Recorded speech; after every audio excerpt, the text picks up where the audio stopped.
Implant based और flap based reconstruction में क्या फ़र्क है? आप ये समझ लीजिए कि कुछ पेशेंट्स हमारे पास ऐसे होते हैं जिसमें हमें इमीडिएट रिकंस्ट्रक्शन पॉसिबल होती है, या ट्यूमर का ग्रेड ऐसा है या ट्यूमर की नौयत कैंसर की ऐसी है जो कि बहुत ज़्यादा, आप ये कह लीजिए कि रसौली ऐसी है जो कि जड़ों वाली नहीं है और वो जिस्म के बाकी हिस्सों में नहीं फैल सकती, और लेकिन वो लोकली बहुत अग्रेसिव हैं। डिफरेंट तरह के ट्यूमर्स होते हैं, उसमें से अगर कुछ ट्यूमर्स ऐसे हैं जो कि लोकली बहुत अग्रेसिव हैं, उन केसेस में हम स्किन को सेव कर सकते हैं, और लेकिन ब्रेस्ट टिश्यू सारा निकालना पड़ता है विद दैट ट्यूमर। उन केसेस में जब हम ब्रेस्ट रिकंस्ट्रक्शन का सोचते हैं तो उसमें हमारे पास दो ऑप्शंस आ जाती हैं। दो ऑप्शंस में हमारे पास ये होता है कि मरीज के अपने ही जिस्म के डिफरेंट बॉडी पार्ट्स में से हम टिश्यू ट्रांसफर कर सकते हैं। उसकी डिफरेंट टेक्निक्स हैं। कुछ टेक्निक्स ऐसी हैं जो कि रीजनल फ्लैप्स हम कहते हैं कि पेट से या कमर से हम फ्लैप या एक टिश्यू का एक समझ लीजिए बल्क है आम जुबान में, जो कि हमने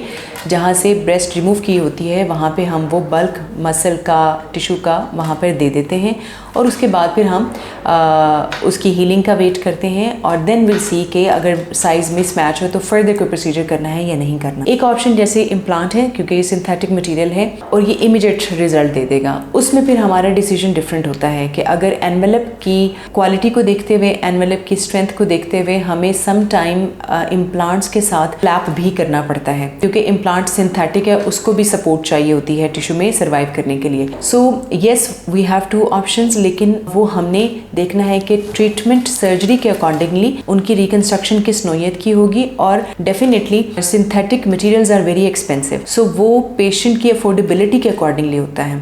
हमारे पास इम्प्लांट की जो रिप्लेसमेंट्स आजकल हैं वो है हमारी बॉडी का अपना फैट। सो इमीडिएटली अगर हमें वुंड क्लोजर चाहिए या ब्रेस्ट का टिश्यू पूरा करने के लिए हमें फ्लैप करना पड़ता है तो हम इमीडिएटली वो कर सकते हैं, और साइज़ को इम्प्रूव करने के लिए then we have different options.